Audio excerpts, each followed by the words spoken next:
Bismillahirrahmanirrahim. Wassalatu wassalam ala asyrafil anbiya wal mursalin nabiyina Muhammad. Wassalamualaikum warahmatullahi wabarakatuh.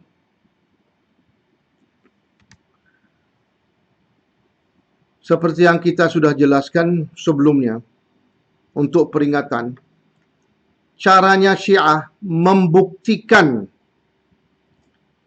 arkanul iman, arkan agama Syiah itu. Kalau kita kan arkanul iman, arkanul Islam, itu semuanya terbukti dari Quran, eksplisit. Tidak bisa, bukan mutasyabih, bukan sesuatu yang harus ditebak. Nah, caranya Syiah membuktikan dia punya agama, akidahnya mereka, saya ingatkan lagi ya. Al-tauhid, tauhid Allah. Terus al-adl, Allah itu adil. An-nubuwah, rasul-rasul. Terus al-ma'ad, hari kiamat. Sama al-imamah. Al-imamah ini walaupun dia sebut mungkin nomor 4 atau nomor 5, tapi yang paling penting, tanpa imamah tidak ada agama Syiah. Jadi imamah itu sudah nomor intinya agama Syiah. Bedanya kita antara Syiah itu terutama di imamah.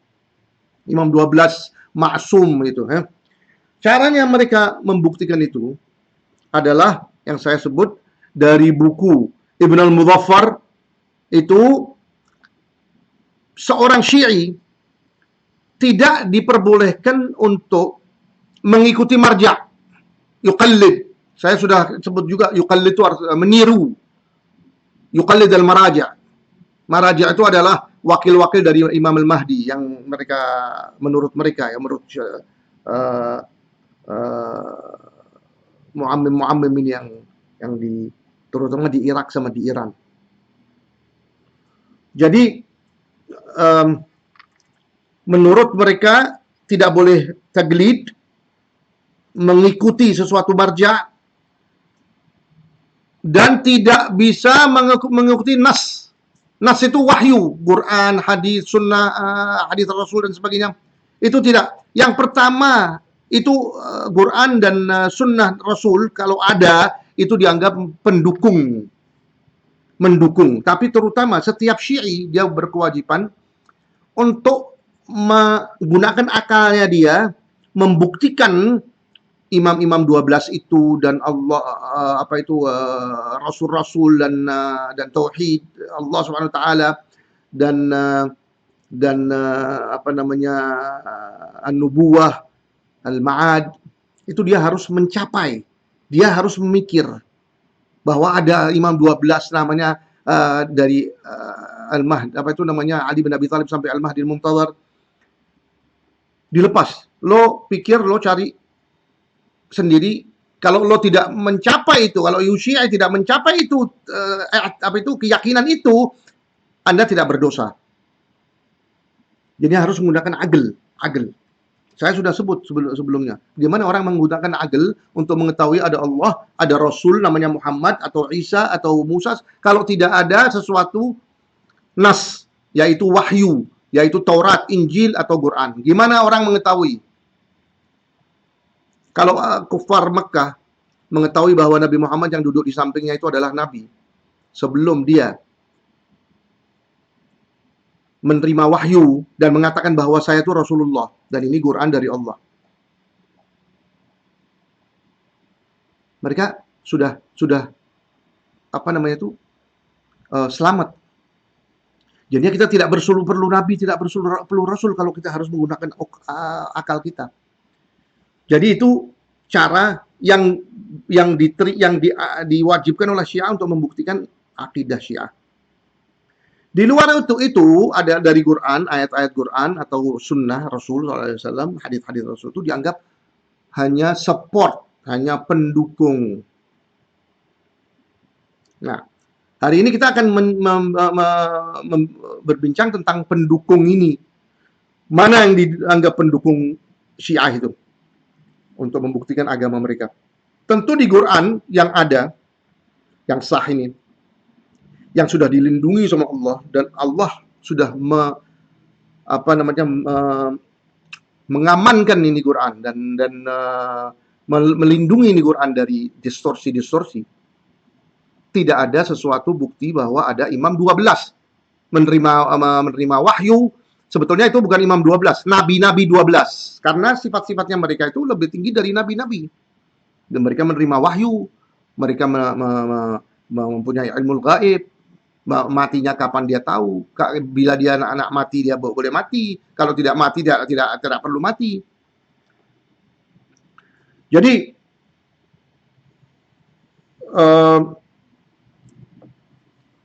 ayat-ayat yang membuktikan itu, imamah itu tidak ada di Quran sama sekali. Maka Syiah, apa yang digunakan oleh Syiah? Mereka mencari-cari dari mana? Dari sumber-sumber ahli sunnah. Karena Syiah tidak memiliki sesuatu sumber dari Rasulullah SAW. Karena Rasulullah disingkirkan kepada mereka. Yang dipegang sama mereka itu adalah kitabullah. Kitabullah pun sudah disingkirkan. Sudah dianggap itu sudah didistorsi. Yang dianggap sama mereka itu adalah itrah. Itrah itu ya Ahlul Bait, Ali dan keturunannya 12 itu. Rasulullah tidak ada di situ, dia tidak dianggap. Makanya tidak ada sesuatu. Kita lihat buku-buku mereka 44.000 hadis, ada 8 buku yang tahun 300-an sama tahun 700-an sampai 1100 Hijriah itu. Sampai terakhir Abul Qasim Al-Khu'i dan maraja mereka yang ngetop di kontemporari zaman sekarang ini. Itu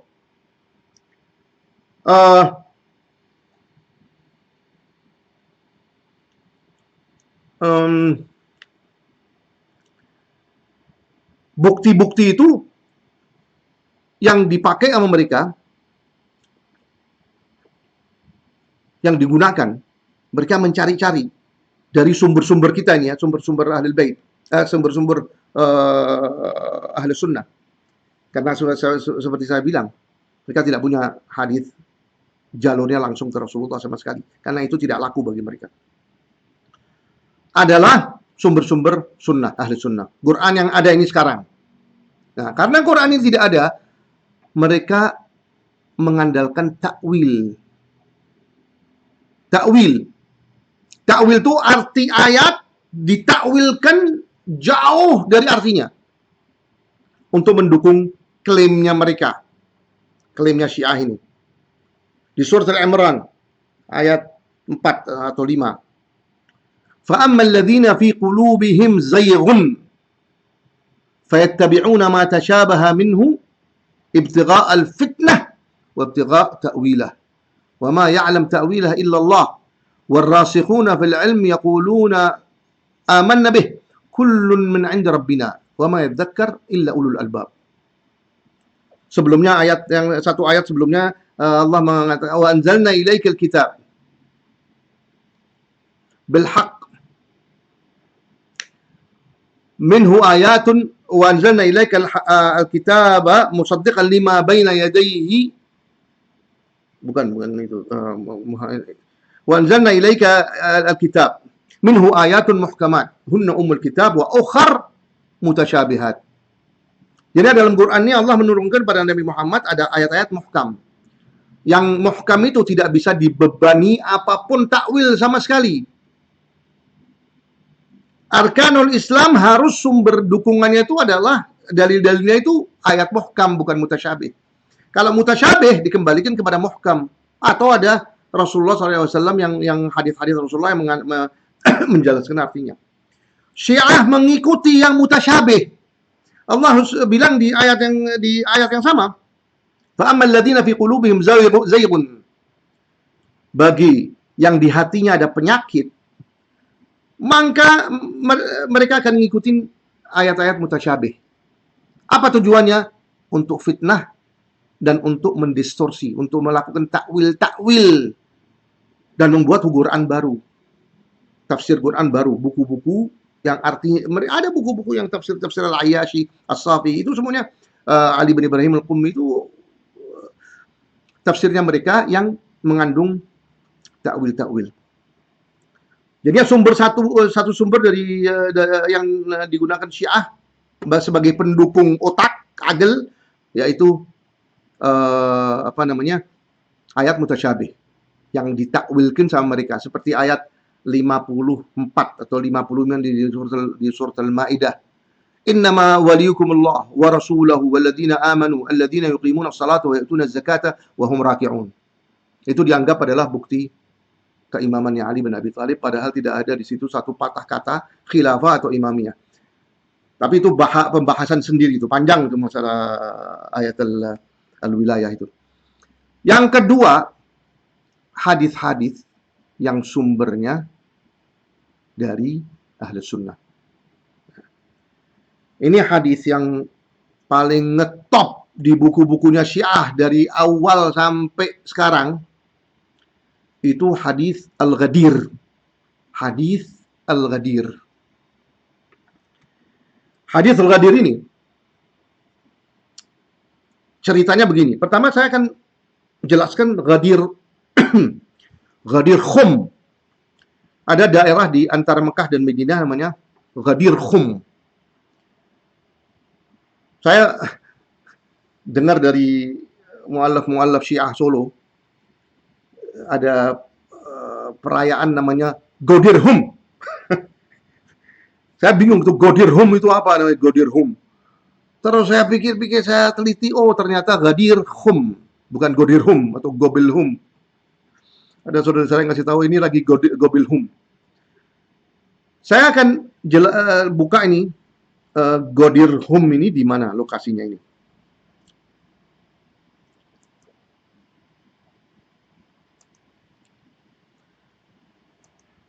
Ini Gobilhum ini. Gobilhum. Ghadir Khum, ini dia. Ini saya kan, ini dia daerahnya sebentar ya, ini dia. Nih. Ini daerahnya nih. Ghadir Khum. Ghadir Khum ini di antara Mekah, ini Mekah. Ini Madinah. Jadi mungkin itu di pertengahan jalan antara Mekah dan Madinah. Ini ceritanya begini. Rasulullah pada tahun 10 Hijriah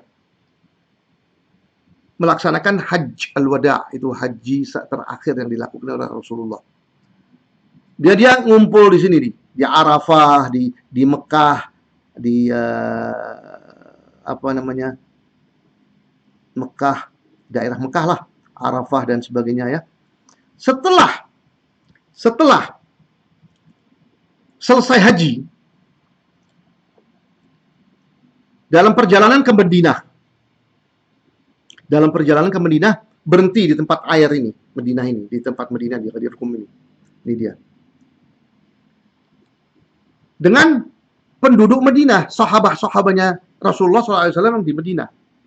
Orang-orang yang naik haji sebanyak 120.000 orang dari Mekah ini, mereka sudah berpisah. Ada yang pergi ke Najd, ada yang pergi ke utara sini, ada yang ke Yaman, ada yang ke Taif, ada yang ke Jeddah, pokoknya mencar-mencar gitu ya. Tersebar masing-masing pulang ke kota-kota masing-masing. Nah, Syiah mengatakan bahwa Ghadir Khum ini namanya, di tempat Ghadir Khum itu adalah Muftarak At-Turuq. Apa artinya Muftarak At-Turuq? Muftarak At-Turuq itu perpisahan perpisahan jamaah haji. Itu timbul pertanyaan juga, bagaimana orang dari Mekah atau yang mau ke Yaman, atau yang mau ke daerah sini, Najd sini, atau mau ke daerah utara, atau mau ke Jeddah, atau mau ke Taif, mereka akan jalan ke Ghadir Khum, pertengahan jalan Madinah dulu, baru berpisah di situ. Udah nggak masuk akal. Maka waktu ada sesuatu hadis atau ucapan yang diucapkan Rasulullah di Ghadir Khum ini, ya, bukan di depan jamaah haji yang banyaknya 120.000 orang. Hanya segelintir sahabat di sini. Penduduk Madinah.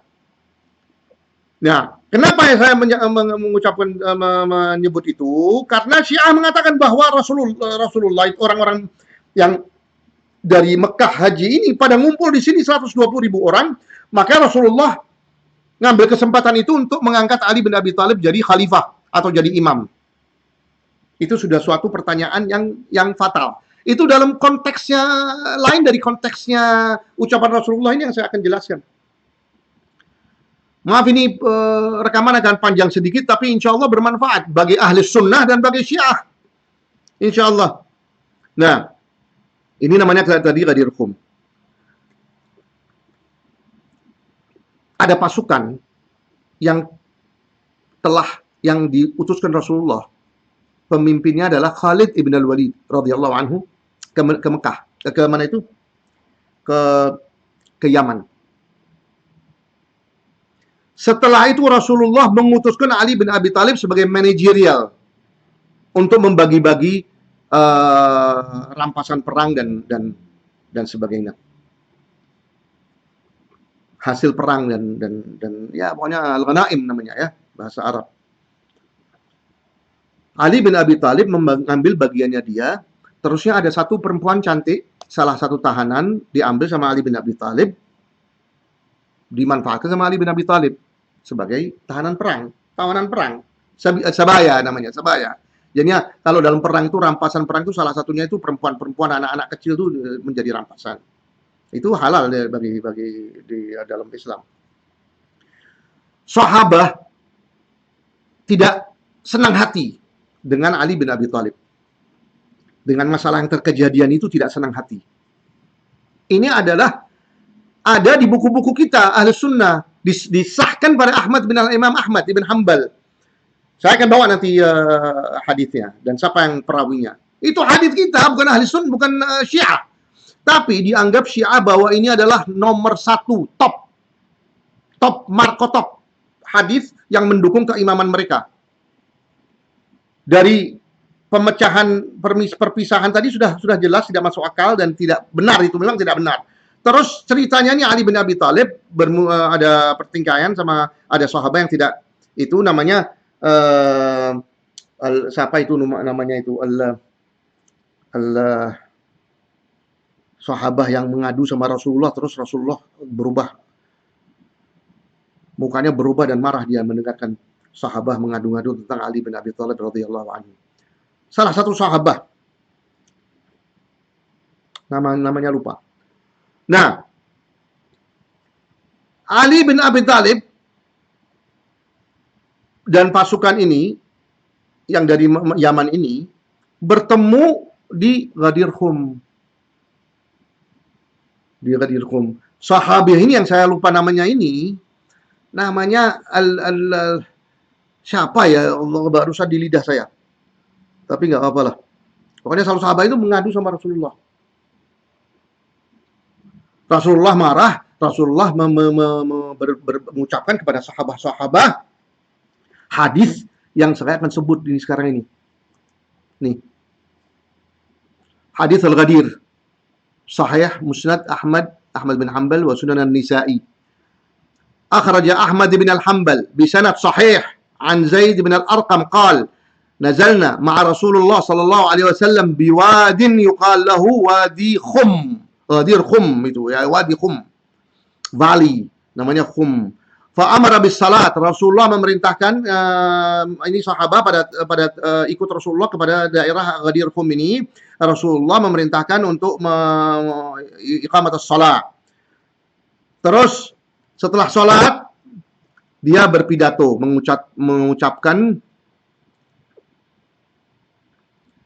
faqala Rasulullah alastum ta'lamun, apakah Anda mengetahui ya, dan Anda bersaksi bahwa tashhadun anni aula bikulli mu'min min nafsih, bahwa saya itu lebih dekat dari setiap mukmin dari dirinya sendiri.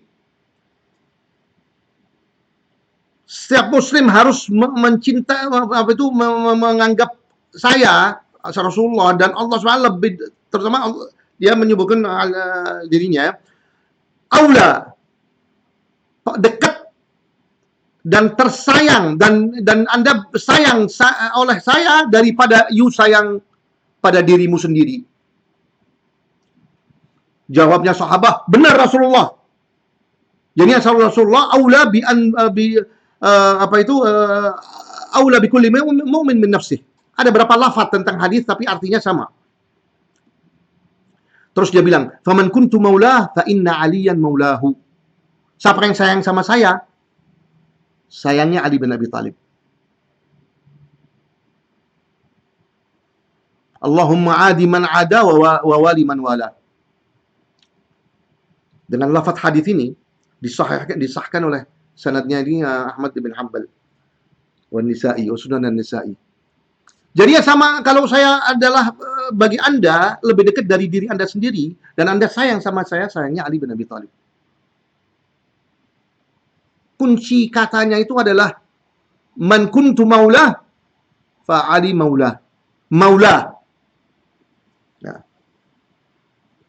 kalimat maulah itu ada lebih dari mungkin 40 arti dalam bahasa Arab.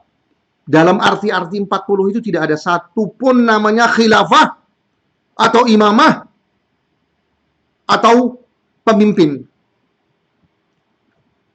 Tidak ada sama sekali bagi orang yang bisa bahasa Arab, tapi ajam, gom Iran, dan orang yang di hatinya ada penyakit, dia tidak mau percaya seperti itu. Dia tidak, yang ajam, bahasa Arabnya pas-pasan, yang Syiah Arab, terutama yang di Irak ini, yang fanatik-fanatik ini, yang pembunuh-pembunuh orang-orang sunnah di sana, muslimin di sana, itu mereka tidak terima itu. Artinya maula itu salah berapa maula yang berapa kata yang saya sebut ya, berapa arti yang saya akan sebut. Penyayang, pelindung, pembela, penanggung jawab, waliyad-dam, orang terbunuh, siapa walinya? Wali amruh, wali al-amr, yang mengurus urusannya dia, itu yang menerima warisan. Itu aulia, wali.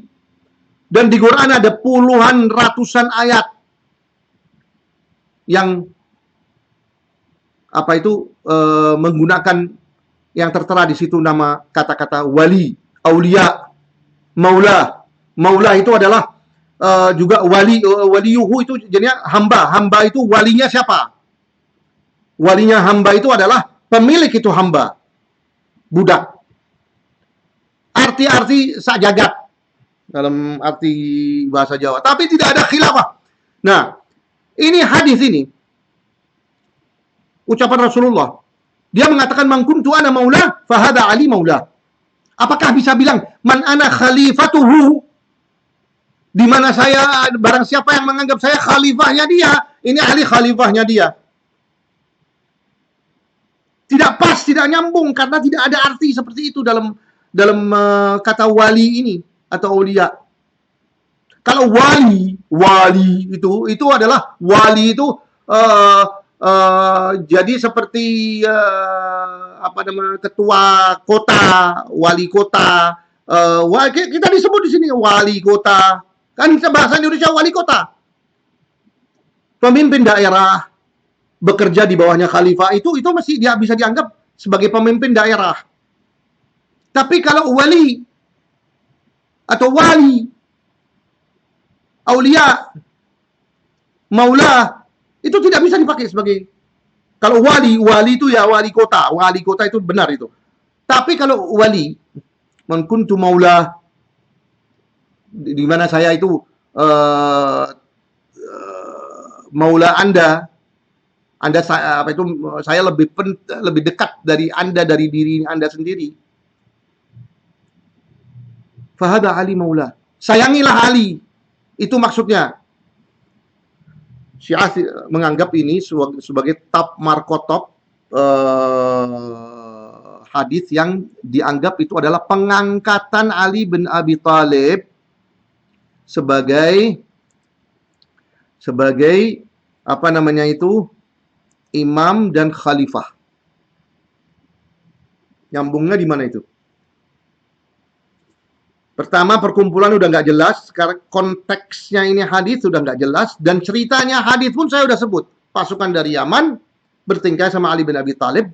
Rasulullah marah, kenapa dia ngadu-ngadu sama Ali bin Abi Thalib? Ali bin Abi Thalib ini kedudukannya sangat tinggi pada Rasulullah. Dia asyara mubasyirin bil jannah dan dia tuh uh, apa namanya? Top daripada sahabat. Ini sahabat-sahabat yang derajatnya di bawah terusnya mau ngadu-ngadu sama Rasulullah dengan tentang masalah soal mereka tidak kesenangan hati, tidak senang hati dengan Ali bin Abi Thalib. Rasulullah marah menyebut itu. Itu ceritanya Ghadir Khum. Nah, berarti permasalahannya udah ada 3 kan, lokasi, konteksnya daripada itu artinya wali itu. Bayangin, kata wali itu ya, wali itu menjadi dasar untuk merancang agama ini yang dasarnya cuma hanya kalimat wali. Sedangkan Syiah sendiri mengatakan bahwa pembuktian agama Syiah itu, pembuktian arkan iman itu tidak boleh menjadi itu, harus jali, nas jali.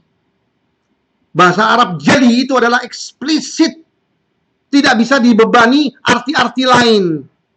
Kalimat wali ini bukan eksplisit, bisa dibebani ratusan arti. Itu di situ juga ada sesuatu yang konyol juga untuk menganggap ini bukti daripada rukun imamah itu, rukun imam 12 itu. Kata wali. Agama ini semuanya dasarnya adalah satu kata wali yang mutasyabih, yang tidak bisa digunakan untuk sebagai khilafah. Dan yang kelima atau keempat nih saya lupa. Kalau Rasulullah mengangkat Ali bin Abi Thalib, kalau saya khalifah Anda, ini Ali bin Abi Thalib khalifah Anda. Jadinya pengangkatan Ali bin Abi Thalib dianggap sama Syiah itu pengangkatan Ali bin Abi Thalib hari itu. Terus kalau Ali jadi khalifah, Rasulullah menjadi apa? Kan dasarnya pimpinan itu semuanya Rasulullah SAW. Jenderal perang, politik, nabi, rasul, imam, dalam arti imam ahli sunnah ya, bukan imamnya haula ar-rawafid. Kalau Ali diangkat jadi khalifah, Rasulullah suruh menyingkir, atau ada 2 khalifah, 2 pemimpin. Jadi semuanya tidak nyambung. Tapi Syiah menganggap ini sudah, pokoknya kita nggak mau tahu, itu sesuai dengan akidahnya dia. Dia sudah sudah kepaku di kepalanya mereka itu bahwa ada imam 12 dan Ali bin Abi Thalib imam pertama, dan apapun yang terjadi, apapun arti-arti ayat, apapun arti-arti hadis, kita tidak mau tahu, pokoknya itu sesuai dengan akidahnya saya. Setiap Syi'i punya akidah. Kita kalau bawa 2 Syi'i terusnya kita bincang sama dia, dan itu jawabannya lain-lain, karena tidak ada sesuatu yang solid, tidak ada sesuatu yang muhkam. Walau kana min 'indi ghairillah lawajadu fihi ikhtilafan katsira. Allah sudah mengatakan bahwa kalau bukan agama, bukan dari Allah, mereka semuanya akan kacau. Satu lagi yang membuat ini Ghadir Khum ini sangat tidak patut untuk dipakai sebagai dalil. Tadi namanya sahabi yang ngadu pada Rasulullah tentang Ali bin Abi Thalib radhiyallahu anhu, namanya Buraidah. Baru ingat saya itu, Buraidah. Oke, ada satu lagi yang bisa kita jelaskan sebagai masalah bagi hadis Ghadir Khum ini. Itu hadis atau ucapan Rasulullah itu di Ghadir Khum. Kejadian Ghadir Khum itu terjadi di tahun 10 Hijriah.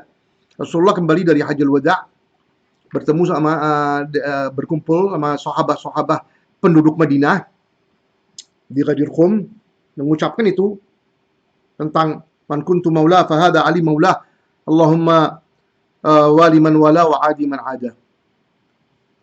Itu hadis, itu kejadian di sebelum meninggalnya Rasulullah Sallallahu Alaihi Wasallam berapa bulan, tahun 10 Hijriah.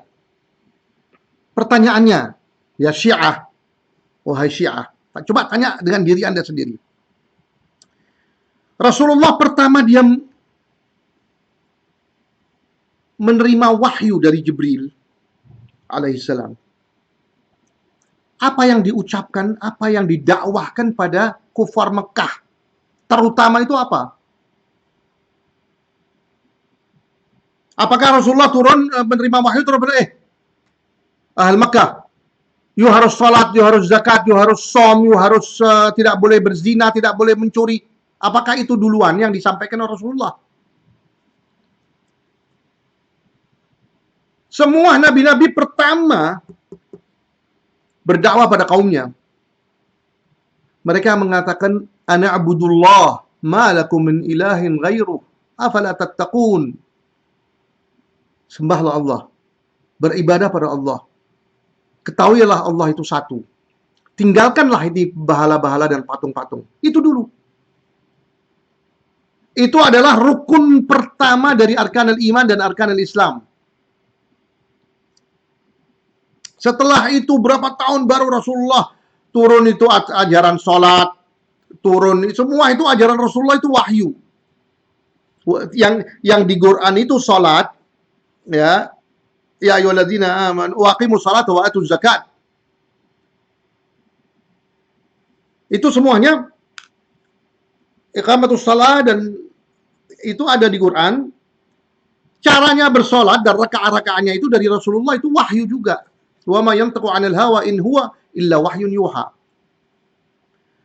Jadi ajaran Rasulullah itu wahyu, ajaran Allah, ajaran Jibril alaihissalam. Nah, setelah berapa tahun kemudian baru Rasulullah mulai ngajar sahabat yang masuk Islam, bagaimana sholat, bagaimana beribadah, bagaimana zikir, som dan sebagainya. Itu kan berlahan dalam waktu 23 tahun. Kebanyakan syariah itu dan hukum-hukum dan ajaran-ajaran ibadah itu turunnya di Madinah kebanyakan. Kalau di Mekah tahap berdakwah agar tidak menyembah patung-patung. Pertanyaan saya, pertanyaan yang perlu dijawab oleh Syiah, ya. Berpikir apa enggak? Telah terpikir pada Anda apa enggak bahwa Ali bin Abi Thalib selama dia di Mekah 13 tahun, waktu wahyu Nabi Muhammad menerima wahyu di umurnya 10 tahun.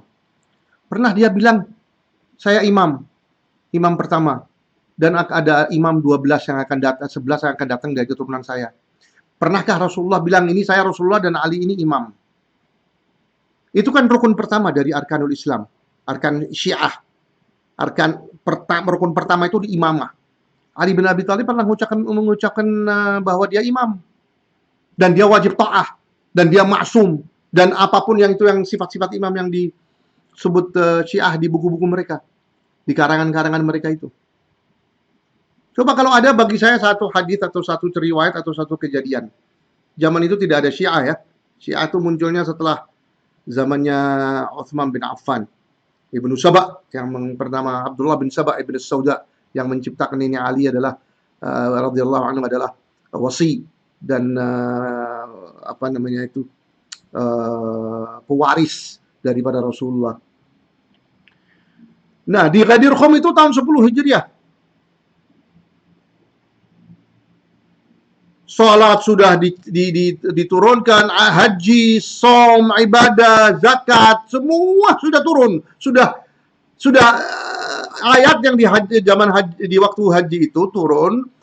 Al-yawma akmaltu lakum dinukum wa atmamtu lakum ni'mati wa raditu lakum al-islam dina. Faman utturra fi makhmasatin ghaira mutajanifin li ithmin fa inna Allah ghafurun rahim.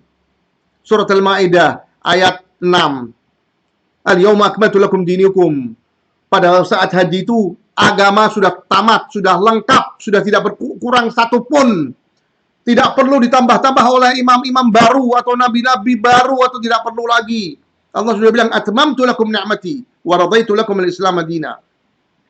Baru itu di Ghadir Khum, baru Ali bin Abi Thalib Rasulullah bilang bahwa ini Ali ini imam Anda.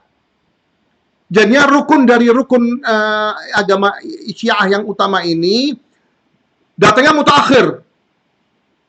Pertama salat, zakat, som, ibadah haji semuanya udah lengkap ini, baru rukun yang pertama ini diucapkan di Ghadir Khum dalam perjalanan pulang ke Madinah. Masuk akal apa enggak?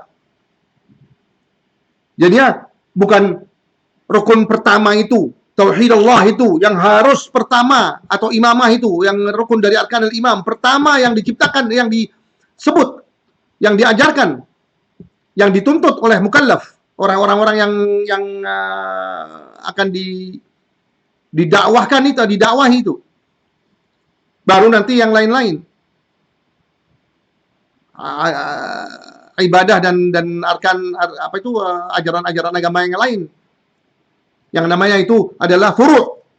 Usul harus pertama usul, baru nanti furu'. Ini setelah selesai usul furu' semuanya, baru Ali bin Abi Thalib dengan hadis yang tidak ada kaitannya dengan hadis yang mutasyabih, hadis yang bermasalah, yang masalahnya banyak. Semua itu bertentangan oleh akidah Syiah sendiri. Di mana pembuktian harus pakai akal, kedua harus ada ayat yang jali, yang eksplisit, dan apa namanya, yang tidak ada suatu keraguan tentang seperti ayat di Quran. Ya Daud, inna ja'alnaka khalifatan fil ardh. Allah bilang, Daud, kita telah mengangkat Anda sebagai khalifah di atas bumi ini. Itu kayak gitu tuh di mana? Tentang Ali bin Abi Thalib.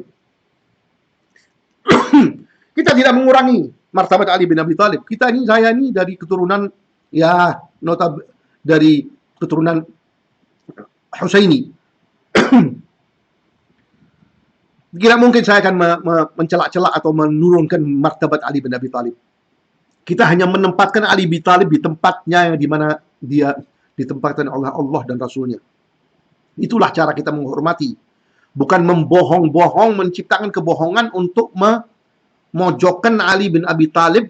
Akhirnya Ali bin Thalib di posisi bahwa dia itu harus membela diri. Orang yang pengecut tidak membela suaminya, istrinya, orang yang dikalahkan oleh tiga khalifah, padahal dia itu imamahnya dia itu adalah penunjukan dari Allah, dia korbankan.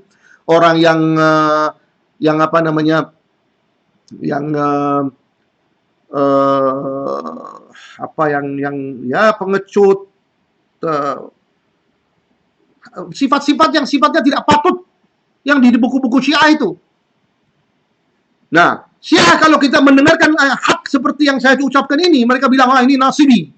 Ini kenapa sih Anda membenci Ali bin Abi Thalib dan keturunan Rasulullah? Itu senjata mereka dipakai untuk menyerang orang-orang yang tidak mau menempatkan Ahlul Bait di tempat yang semestinya. Kita harus ngikutin Syiah mengangkat Ahlul Bait, terutama Ali dan imam-imam itu sebagai Tuhan. Ali bin Abi Thalib dianggap lebih tinggi dari Rasulullah martabatnya. Salah satu pertama ya, dia lahirnya adalah di dalam Ka'bah. Itu kan lebih mulia dari Rasulullah yang lahir di Roma. Itu salah satu. Al-Husain, turbahnya Husain, kuburannya Husain, dan Karbala, tanah Karbala itu, di mana kuburannya Husain itu, dia bisa dibuat pil menyembuhkan, berberkah, menyembuhkan segala penyakit. Tapi syaratnya apa? Tidak boleh dicampur dengan turbah pasir lain, walaupun itu pasirnya Rasulullah. Astagfirullahaladzim. Jadinya pasirnya Husain lebih tinggi martabatnya dari martabat dari pasirnya Rasulullah. Kita Ahlus Sunnah tidak mengangkat Ahlul Bait seperti itu. Ahlul Bait ada martabatnya. Rasulullah mengingatkan sahabatnya, "Udzakirukum bi ahli baiti, udzakirukum bi ahli baiti." Tapi kita harus, orang Syiah tidak terimanya, harus kita menganggap Ali bin Abi Thalib yaitu lebih tinggi dari nabi-nabi, lebih tinggi dari anbiya. Bahkan dia qasimul jannah wan nar, dia mengurusi neraka dan jahanam, dia mengetahui ilmu ghaib, dia itu semuanya adalah celaan bagi Ali bin Abi Thalib dan keturunannya 12 itu yang dianggap nabi-nabi dengan atas nama imam.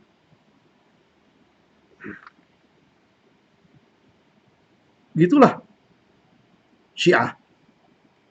Nah, Syiah merayakan ini Yom Ghadir Khum. Waktu hari Ghadir Khum ini dirayakan.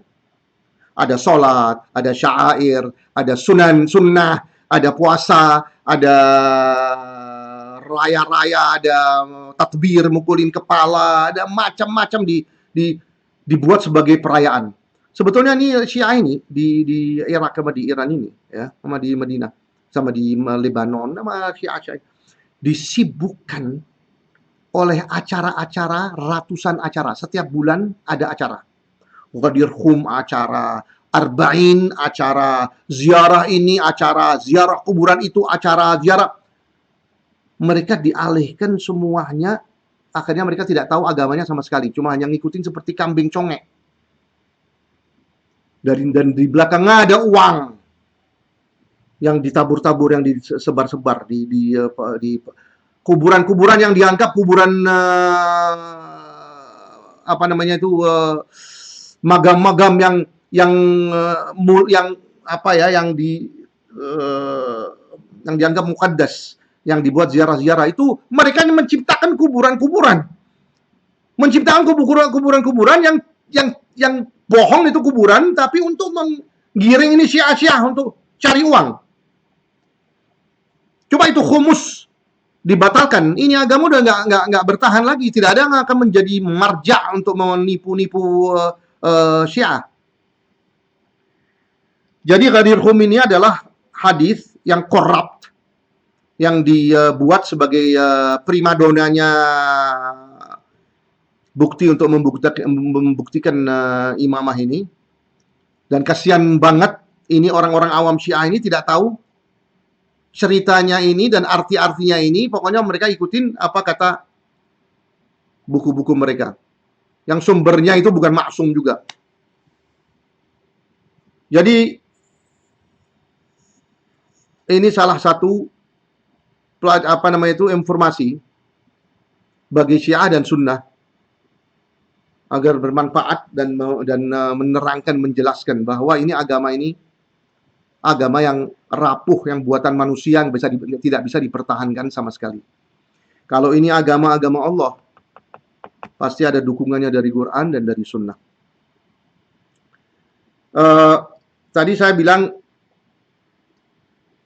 bukti pendukung akal, pendukung otak itu adalah Quran yang ditakwilkan sama hadis-hadis yang ditakwilkan juga. Itu bukti-bukti yang digunakan Syiah dan dipaksakan untuk mendukung akidah-akidah dan arkan imannya agama Syiah ini. Sekian. Subhanallah al-azim, astaghfiruka wa atubu ilaik. Wa sallallahu ala sayyidina Muhammad wa ala alihi wa ashabihi. Wassalamualaikum warahmatullahi wabarakatuh.